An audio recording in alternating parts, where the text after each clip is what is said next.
साथियों, आज की क्लास में हम लोग बात करने वाले हैं मैथ्स में बेसिक मैथ्स की। क्योंकि नंबर सिस्टम पूरा पढ़ा दिया है तो अब कुछ लोग कहते हैं साहब हमको काटना नहीं आता, कुछ कहते हैं सवाल तो हमारा हल हो जाता है, लेकिन हल होने के बाद फिर सवाल में कॉन्सेप्ट पता होने के बावजूद उसको हम हल नहीं कर पा, हल हो जाता है मतलब लास्ट में कैलकुलेशन नहीं कर पाते। तो देखो, इसके लिए आज की क्लास है, बहुत महत्वपूर्ण क्लास है, बड़े मन से देखिएगा आप लोग। देखिए जरा क्या है। अगर हम बात करें आपसे, हमें काटना नहीं आता, काटना नहीं आता, वैसे काटना चाहिए भी नहीं, विसेखा विसेखा हो जाए किसी के भाई। हमें काटना नहीं आता सर हम हल करते हैं लेकिन अंत में फंस जाते हैं जा करके। तो अंत में जो फंस जाते हैं हल करते समय वो नहीं होना चाहिए। सर हमें बाकी तो ठीक है, कॉन्सेप्ट हम सूत्र उत्र लगा लेते हैं, और चूंकि हम उदय क्लासेस हरदोई या खाकी उदय क्लासेस हरदोई के छात्र हैं तो हमें सूत्र लगाने में भी दिक्कत नहीं है, सूत्र लगवाते ही नहीं सर है। लेकिन जब लास्ट में जाते हैं तो जो गणना की जाती है अर्थात कैलकुलेशन में हम सर बहुत धीमे हैं, फंसते तो नहीं हैं लेकिन बहुत हमारी धीमे कैलकुलेशन है। सर हम इसके लिए क्या करें? अंत में काटना, गणना या धीमी कैलकुलेशन के लिए हम आखिर करें तो सर क्या करें? तीसरी चीज क्या है सर हमें ट्रिकें नहीं पता है, मैथ्स की बहुत ज़्यादा है। क्या सर हम मैथ्स लगा पाएंगे? ट्रिकें भी पता होनी चाहिए। या कुछ की समस्या ये होती कि सर हमें ट्रिकें तो पता है, ट्रिक्स तो हमको पता है, लेकिन गुरुजी दिक्कत ये है कि ट्रिक्स हमको वहां पर याद नहीं रहती। तो आज इन सभी समस्याओं का करेंगे अंत, वो भी तुरंत। देखिए जरा कैसे। क्लास की शुरुआत करते हैं आपके साथ। सबसे पहले हम इन सब बातों का जवाब दें उससे पहले आप एक शब्द समझ लीजिए, पद। मेरे भाई पद क्या होता है पहले आपको ये समझना पड़ेगा। देखो पद क्या होता है, ठीक है, जरा समझिएगा। जैसे मैं यहां लिख दूं 3 गुणे x गुणे y गुणे 4, मैं पूछूं ये कितने पद लिखे हुए हैं, ये कितने पद लिखे हुए हैं, तो आप लोग यहां पर ये तय कर पाना आपके लिए मुश्किल हो जाता है। अच्छा, एक बच्चा पूछ रहा था कल कि सर संयुक्त संख्या किसे कहते हैं? याद रखना, जो संख्या अभाज्य संख्या, संयुक्त संख्या किसे कहते हैं? जो संख्या अभाज्य ना हो, अर्थात जो भाज्य हो वही संयुक्त कहलाती है। कंफ्यूज मत हो जाइएगा, जो भाज्य ना भाज्य हो वही संयुक्त कहलाती है। यानी अभाज्य निकाल दो बची वाली संयुक्त होती है, ऐसे समझ लो, अभाज्य निकाल दो बची वाली संयुक्त होती है। अब देखो तो ये कितने पद लिखे हैं, अगर हम इस पद की बात करें तो 1 2 3 4। तो आप कहेंगे सर यहाँ पर जो पदों की संख्या है, पदों की संख्या है वो गुरुजी 4 है। ये बात बिल्कुल गलत होगी, ये 4 पद नहीं लिखे हैं। अब आप कहेंगे सर 4 नहीं लिखे तो फिर कितने लिखे हैं? ये पद लिखा है 1, यह केवल 1 पद है। ये कितना पद है? 1 पद है। अब इस बात का मतलब क्या है मैं समझाता हूं। अच्छा, मान लो ये गुणा हटा करके यहां मैंने प्लस लगा दिया, अब इसमें कितने पद हैं? तब 2 पद हो जाएंगे। कितने पद हो जाएंगे? 2 पद हो जाएंगे। अच्छा, मान लो गुरुजी यहां से हटा के हमने माइनस लगा दिया, अब कितने पद हो जाएंगे? अब 3 पद हो जाएंगे। अच्छा, मान लो हमने यहां से ये हटा करके भाग लगा दिया, अब कितने पद हो जाएंगे? अभी 3 ही रहेंगे, ध्यान रखना। अच्छा, मान लो भाग भी हटा के यहां भी प्लस लगा दें, अब कितने पद हो जाएंगे? अब 4 पद हो जाएंगे। उम्मीद है आप हमारे कहने का मतलब समझ पा रहे होंगे। पदों का विभाजन अपनी नोटबुक में नोट लगाकर लिखिएगा। पदों का विभाजन कभी भी, पदों का विभाजन कभी भी भाग या गुणा से नहीं होता है, बल्कि जोड़ या घटाने से होता है। पदों का विभाजन कभी भी भाग या गुणा से नहीं होता है, हमेशा हमेशा हमेशा हमेशा जोड़ या घटाने से होता है। अब देखो थोड़ा सा और समझाते हैं आपको डिटेल में, क्या समझाना है वो देखो। अब काटने वाली बात थी कि सर हमें काटना नहीं आता, तो आपको काटना न समझाना है हमें। अब देखो काटना कैसे समझ में आएगा अभी बताते हैं। देखो जैसे मैंने लिखा 340/8 और गुणे 320, तो पहले तो जान लो ये वाला गुणा हमेशा ऊपर वाले के लिए होता है, नीचे वाले के लिए नहीं होता। अब आप ये जो 8 है ना, इससे इसको भी काट सकते हो और इस 8 से इसको भी काट सकते हो, कोई दिक्कत नहीं है। यानी 8 का पहाड़ा आप ऊपर के लिए भी पढ़ सकते हो और इधर साइड के लिए भी 8 का पहाड़ा आप पढ़ सकते हो, कोई दिक्कत नहीं है मेरा भाई। लेकिन अगर हम इसी सीन को कुछ इस हिसाब से लिखें 340/8 प्लस 320, तो अब याद रखना इस 8 से 340 को तो अभी भी आप काट सकते हो, कोई दिक्कत नहीं है, लेकिन इस 8 से अब आप 320 को काट नहीं सकते हो, इस 320 को अब आप काट नहीं पाओगे। समझ में क्या आया? जब भी आप काटते हो ना तो एक ही पद में काट सकते हो, दूसरे पद में काट नहीं सकते हो। वो अलग बात है कि दूसरे पद और पहले पद को मिला के हल करने के बाद जब एक पद बन जाए तब काट लेना, वो अलग सिचुएशन है। क्या मैंने समझाया? आप फिर समझें। यहां पर 8 से इसे काट सकते थे, लेकिन यहां पर 8 से नहीं काट सकते हैं। क्यों नहीं काट सकते हैं? क्योंकि यहां प्लस आ गया। प्लस आने से गुरुजी क्या हुआ? अब ये 2 पद लिखे हैं और 2 पद में ये इसी अपने पद में काटेगा, दूसरे के पद में जाके घुस नहीं जाएगा। इस बात का मेरे भाई याद जरूर रखना। अर्थात ये यहां पर तो काट सकता था, यहां नहीं काटेगा। खूब याद रखना, चाहे यहां प्लस होता या माइनस होता फिर भी ये काट नहीं सकता। देखो छोटे छोटे 1-2 एग्जाम्पल लेते हैं और फिर आपको डिटेल में समझाते हैं कि वास्तव में इस बात का मतलब क्या है। देखो जरा मेरा भाई, अगर मैं यहां लिखूं 2400/8 गुणे 800 पहला, दूसरा 2400/8 प्लस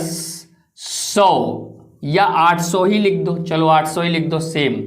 तो मेरे भाई इन दोनों में सिचुएशन में अंतर क्या है? बाकी सब सेम है गुरुजी, केवल एक अंतर है, क्या? ये गुणा लगा है और ये प्लस लगा है।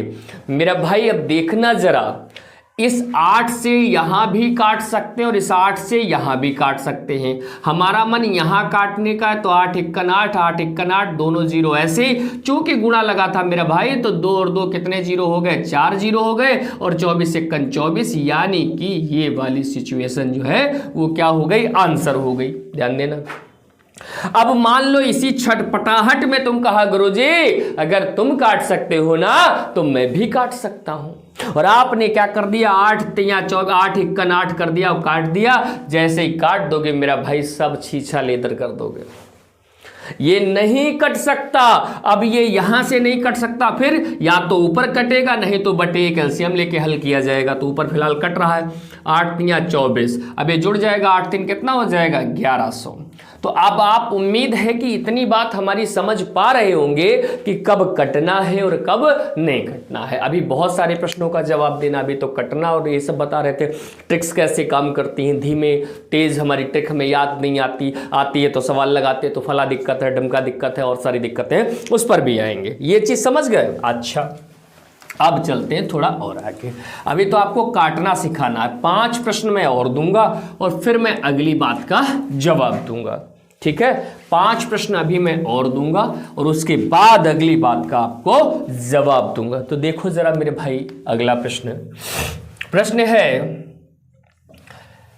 300 × 200 × 2800 × 700 बटे 7 बटे 9 बटे 50 बटे 100। अभी ऐसे कुछ भी लिख दिया मैंने, अगर जो कुछ बनाया सो नोट कर दिया। अब आप पहले तो 0 गिन के काट लो। 1 2 3 0 है, 3 0 कहीं के ऊपर उड़ा लो।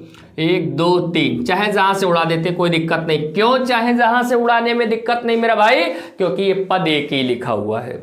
इतनी देर में इतना तो आप सीख ही चुके होंगे कि एक ही पद क्यों लिखा हुआ है। क्या ये एक से ज्यादा पद है? सर गुरुजी नहीं है। क्यों नहीं है? क्योंकि इसमें कहीं प्लस नहीं आया मेरे भाई, कहीं माइनस नहीं आया, ये एक ही पद है, याद रखना। अब कटेगा कैसा? जो जिसके भाग में होगा उसको या बगल वाले को। अब 5 से ये तो कट नहीं रहा, अरे कट जाओ, नहीं कटेगा, अरे मान जाओ कट जाएगा, 0 भी तो है। 5 25, 3 30, 5 6 31। अगर नहीं कटता किसी कारणवश तो हम अगल बगल काट देते, ठीक है, हाँ अगल बगल काट देते।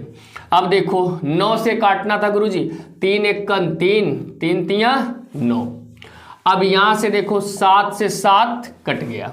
अब ऊपर बचा है कुछ और 3 नीचे बचे हैं, तो ऊपर कितना बचा, 56, 56 दूना होता है 112। मेरा भाई 2 2 4 0 बचे हैं और बटे में केवल कितना बचा है, 3 ही बचा है ना, हाँ। और यही इस सवाल का क्या हो जाएगा जवाब, क्योंकि दशमलव में आएगा, पूरा ये कटेगा नहीं, ठीक है। मतलब मेन यहाँ पर आंसर क्या है, कैसे कटेगा, दशमलव में क्या आएगा, क्या लेना देना मुझे, मैं केवल ये सिखा रहा हूं कि काटते समय किन किन सावधानियों का ध्यान रखें। क्यों, क्योंकि नजर हटी दुर्घटना घटी मेरा भाई। अब देखो, तो हमने एक प्रश्न का आपको जवाब दे दिया, क्या कि हम काटना कैसे, तो अब काट तो आप लेंगे। अब दिक्कत है सर अंत में फंस जाते हैं, अंत में फंसते इसीलिए है कि हमें काटना नहीं आता। काटने का तो तरीका मैंने सिखा दिया, अपने पद में ही काट सकते हैं, दूसरे पद में काट आप नहीं पाओगे। अगर आप इसका ध्यान रखोगे तो अंत में स्पीड भी कम नहीं होगी। अब दिक्कत है गुरुजी कैलकुलेशन नहीं आता, उसके लिए क्या क्या याद रखना जरा वो सीखो। एक तो आपको वर्ग याद होने चाहिए, मेरी क्लास पढ़ी है मैथ्स की, वहां से देख सकते हो। दूसरा आपको घन याद होने चाहिए, मेरी ही क्लास पहली क्लास इसमें मैथ्स की पढ़ी, उसमें वर्ग घन भी दिखाया। तीसरी चीज आप फ्रैक्शन वैल्यू गुरुजी याद रख सकते हो। अगर फ्रैक्शन वैल्यू होती है ना, हाँ फ्रैक्शन वैल्यू जो है अगर आप याद रख लोगे तो भी कोई दिक्कत नहीं, इसकी भी क्लास मेरी पड़ी हुई है, ठीक है। अब तीसरी चीज क्या है, पहाड़े भी याद होने चाहिए। अपने ईगो पर मत लेना गुरुजी अब हम पहाड़े अब ना याद करेंगे, ऐसा नहीं है, पहाड़े अब भी याद रखने पड़ेंगे। कितने तक पहाड़े याद होने चाहिए, होने तो वैसे 50 तक चाहिए, लेकिन अगर 50 तक नहीं याद है तो 20 तक पहाड़े जरूर याद कर लो। कितने तक, 20 तक पहाड़े आपको याद होने ही चाहिए। इतना काम कर लो तो ये तुम्हारे किस काम आ जाएगा, ये आपके गणना के लिए बहुत ज्यादा उपयोगी हो जाएगा कि आप गणना कैसे कर सकते हैं वो आपको बताएगा। तो गणना की भी बात ठीक है गुरुजी। अब है सर धीमे होता है, धीमे बेटा प्रैक्टिस से होगा, बिकॉज ऑफ किसी ने कहा practice makes a man perfect, practice makes a man perfect. Practice जो है वो व्यक्ति को क्या कर देती है, परफेक्ट बना देती है। ज्यादा से ज्यादा प्रैक्टिस करें, ज्यादा से ज्यादा पेन घिसे तो ये भी काम हो जाएगा। गुरुजी ट्रिक्स नहीं आती मत याद करो, ट्रिक्स नहीं आती मत याद करो, ट्रिक्स कभी काम नहीं आती। आपको क्या करना है, कॉन्सेप्ट बेस्ड सोचना है, जो आपके दिमाग में कॉन्सेप्ट चलेगा। जो ट्रिकें भी ऐसी पढ़ो जो कॉन्सेप्ट से रिलेट कर रही हो, तो वो ट्रिकें तुम्हारे काम आ जाएंगी। लेकिन कोई नॉर्मल ट्रिक्स आपके काम आ जाए तो वो काम आने वाली नहीं होती हैं। यहां तक ठीक है। अच्छा अभी कुछ और बातें करनी रह गई है, बस समझना आप क्वेश्चन खत्म हो गए तो बातें समाप्त हो गई। अभी कुछ और बातें हैं, जरा वो समझो थोड़ा सा, फिर आगे चलते हैं। थोड़ा सा और समझ लो फिर हम आगे चलते हैं। क्या रह गई थोड़ी सी बातें वो देखो। बातें ये रह गई भैया, जैसे मैं 1 से 10 तक वर्ग लिख रहा हूँ, 1 2 3 4 5 6 7 8 9 10, 1 1 2 4 3 9 4 16 5 25 6 36 7 49, 7 का कितना हो गया 49, 8 का 64, 9 का 81 और 10 का 100। मेरा भाई एक चीज याद रखना, क्या ये लिखा है। अब कौन कौन अंक होते, कितने अंक गणित में, 0 1 2 3 4 5 6 7 8 9। अब एक बात याद रखो, क्या 1 आया कहीं, गुरुजी आया है। 0 आया गुरुजी आया है। 2 आया कहीं, नहीं आया, इसको गोल करो तनी। 3 आया कहीं, नहीं आया गुरुजी। 4 आया, जी आया है, कहाँ, यहाँ 8 के वर्ग में। 5 आया, जी आया है। 6 आया है, हाँ आया है, इकाई के स्थान पर देख रहे हैं, ये इकाई के स्थान पर। 7 आया कहीं, नहीं आया गुरुजी। 8 आया, नहीं आया गुरुजी। 9 आया, आया गुरुजी। तो सिर्फ 2 3 7 8 ये 4 ऐसे अंक हैं जिन्हें अपनी नजरों में बसा लो। अगर कोई भी संख्या पूर्ण वर्ग है मेरा भाई तो ये कभी इकाई के स्थान पर नहीं हो सकते।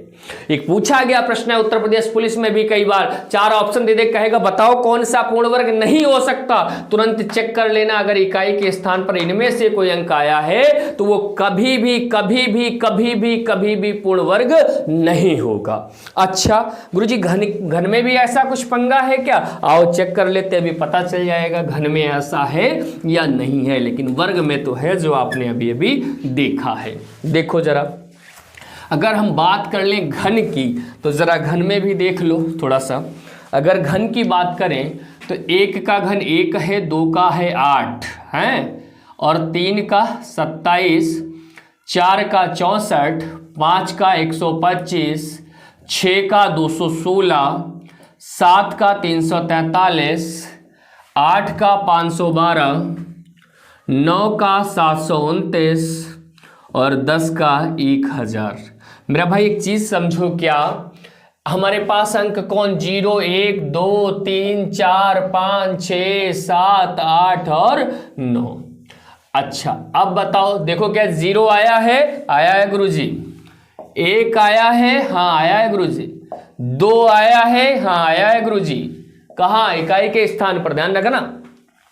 3 आया है, हाँ आया है गुरुजी, 4 आया है, हाँ आया है गुरुजी, 5 आया है, हाँ आया है गुरुजी, 6 आया है, हाँ आया है गुरुजी, 7 आया, हाँ आया है गुरुजी, 8 आया है कहीं पर क्या, हाँ आया है गुरुजी, 9 आया है कहीं पर क्या, हाँ आया है गुरुजी। तो मतलब सभी के सभी अंक यहां पर आए हुए हैं। अगर सभी के सभी अंक मेरा भाई आए हुए हैं तो ये मान कर चल लो कि किसी भी संख्या के घन में या कोई ऐसी संख्या जो पूर्ण घन होगी उसमें कौन कौन अंक हो सकते हैं, तो आप कहोगे गुरुजी 0 से लेकर के 9 तक सभी अंक होंगे, कोई भी अंक छूटा नहीं है। जबकि घन में क्या याद रखने हैं, कुछ अंक छूट गए हैं जो कहीं किसी के वर्ग में नहीं हो सकते हैं। ऐसे कितने अंक हैं, 4 अंक हैं। कैसे कितने अंक हैं, 4, जो मैं अभी आपको बता चुका हूं मेरे भाई। अच्छा यहां तक समझ गए, एक बात और समझ लो, फिर क्या समझनी है जरा वो भी देखो, वो भी देखो जरा जल्दी से। गुरुजी अगर मान लो कहीं पर लिखा है 150% और आप तो गुरुजी इसकी फ्रैक्शन वैल्यू लिखाए ही नहीं है, क्योंकि आप जो फ्रैक्शन वैल्यू लिखाए हैं वो कुछ की लिखाए हैं, कुछ मतलब चुनिंदा टर्म्स की लिखाए हैं, और हम एग्जाम हॉल में बैठे हैं, आपके नियम सब याद हैं, आपने मैथ्स को सिखा रखा है, लेकिन गुरुजी इसकी फ्रैक्शन वैल्यू तो मेरे को पता नहीं है। जब मेरे को फ्रैक्शन वैल्यू नहीं पता है तो फिर मैं कॉन्सेप्ट कैसे लगाऊंगा, मैं क्या करूं गुरुजी? तो ऐसी सिचुएशन में मेरे भाई याद रखना, फ्रैक्शन वैल्यू आप बना भी सकते हो। कैसे बनाओगे, परसेंट हटाओ, बटे में 100 लगाओ, 0 0 उड़ाओ, 5 तिया 15, 5 दूनी 10, यानी 150% की जो फ्रैक्शन वैल्यू है वो कितनी है, 3/2। यानी अगर कभी कोई ऐसा मान आ जाए जिसकी फ्रैक्शन वैल्यू आपको ना पता हो तो घबराने की जरूरत नहीं है, बटे में 100 लगा लो, उड़ा दो, सीधे सीधे आपको जवाब मिल जाएगा। अच्छा गुरुजी अगर यहां तक भी सीख गए तो एक बात और सीख लो, क्या ये कभी कभार आपके काम आ सकती है या आ जाएगी। क्या कुछ सूत्र है 2-4, उनको लिख लो कॉपी पर, ये न रह जाए गुरुजी ये छोड़ दिया था। क्या प्रथम n प्राकृतिक संख्याओं का योगफल, प्राकृतिक संख्याओं का योग, तो मेरा भाई होता है n+1 / 2। ये है प्रथम n प्राकृतिक संख्याओं का योगफल। मतलब क्या है, वो कहेगा 10 प्राकृतिक संख्याओं का योगफल बताओ, तो n की जगह 10, 10 + 1 यानी 11 बटे 2, 2 पंचे 10 यानी कि 55। यानी शुरू की 10 प्राकृतिक संख्याएं अगर जोड़ोगे तो योगफल कितना मिल जाएगा, 55। इसको मौखिक भी याद रख सकते हो, कभी काम आ जाए। अच्छा मान लो पूछ ले 20 तक की, तो n की जगह 20, 1 + 21 बटे में 2, काट दिया 10, 210, यानी कि प्रथम 10 प्राकृतिक संख्याओं का योगफल 55 होता है, जबकि प्रथम 20 प्राकृतिक संख्याओं का योगफल कितना होगा मेरा भाई, 210 होता है। एक बात और समझ लेना साथ में ही, क्या सम और विषम का भी योगफल यहीं से जान लो। कैसे जानोगे वो देखो, अगर हम कहें 1 2 3 4 5 ऐसे डट डट डट है तो इसमें ये तो प्राकृतिक हो गई, इसमें विषम कौन है 1 और 3, तो हम कहें 2 विषम संख्याओं का योगफल आप कहोगे 4। अच्छा 5 भी विषम है कि नहीं, 5 3 8 और 1 9, तो हम कह दें 3 विषम संख्याओं का फल 9। तो मतलब क्या मिलेगा यहाँ से, क्या सीख लिया आपने यहाँ से, ये सीख लिया कि n विषम संख्याओं का, प्रथम n विषम संख्याओं का योगफल फार्मूला n स्क्वायर होता है। विषम संख्याओं का योगफल का फार्मूला क्या हो जाएगा n स्क्वायर, लेकिन लगातार प्रारंभ से प्रथम। ठीक है, सम की बात अगर कर लूं तो सम क्या है 2 4 2 थी तो आंसर 6 है, 2 4 6 इनको जोड़ देगा 4 2 6 6 12, तो जितनी होंगी 2 थी तो 6 यानी 2 गुणे 3, 3 थी तो 12 यानी 3 गुणे 4, अगर हम 4 का पूछेंगे तो 4 गुणे 5, 5 का पूछेंगे तो 5 गुणे 6, 6 का पूछेंगे तो 6 गुणे 7, जितनी विषम सम संख्याएं होंगी उससे एक ज्यादा से गुणा होती है। यानी यहां से आप ये समझ सकते हो कि सम संख्याओं का योगफल, प्रथम n सम संख्याओं का योगफल जो है वो n प्लस 1 होता है। अच्छा अगर हम लिखें प्रथम n प्राकृतिक संख्याओं का घन, अगर हम बात पहले वर्ग का लिख लो, अगर प्रथम n प्राकृतिक संख्याओं का वर्ग का सूत्र हो तो याद रखना क्या होता है n plus 1 2n plus 1 divide by 6, ये किसका होता है, ये प्रथम n प्राकृतिक संख्याओं के वर्गों का योगफल है। किसका है, प्रथम n प्राकृतिक संख्याओं के वर्गों का योगफल का सूत्र है मेरा भाई, क्या सूत्र है कि n प्लस 1 2n प्लस 1। जैसे हम कह दें प्रथम 10 प्राकृतिक संख्याओं के वर्गों का योगफल कितना होगा, योगफल। तो आपको मेरा भाई क्या याद रखना है, n की जगह 10 है, 10 से 1 ज्यादा 11 है, 10 दूना 20 और 1 21 है, बटे में 6 है।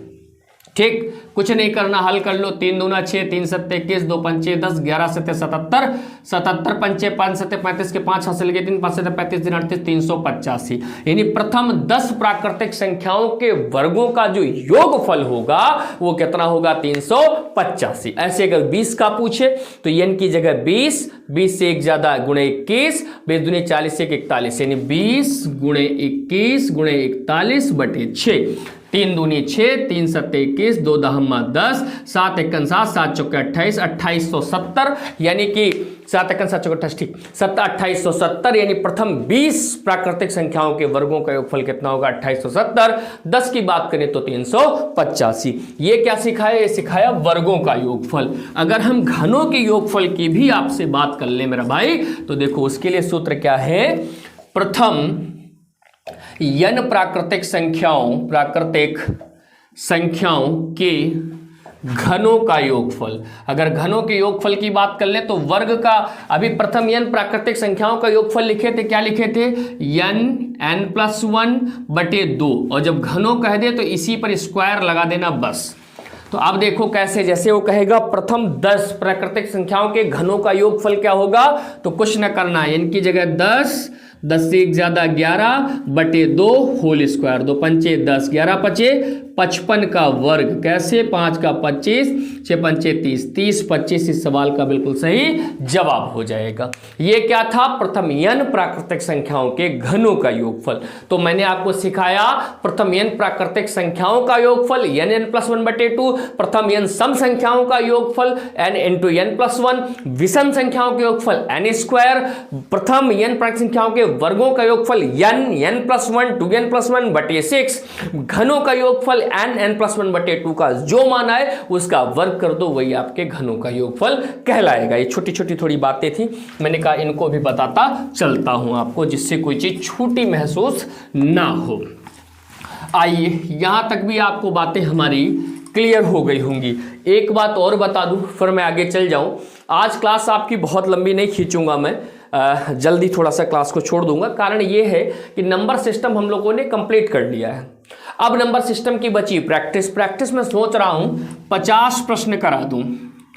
नंबर सिस्टम की प्रैक्टिस में, नंबर सिस्टम कि प्रैक्टिस में 50 प्रश्न करा दूं जो अभी तक यूपीपी यानी उत्तर प्रदेश पुलिस कांस्टेबल की परीक्षाओं में विगत वर्षों में पूछे गए हैं।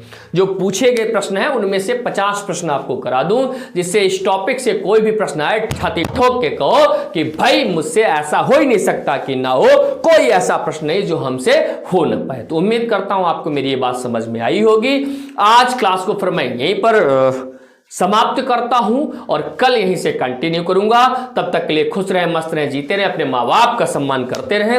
वो है तो आप हैं। Thank you so much. जय हिंद, जय भारत, जय श्री राम, राम राम साथियों।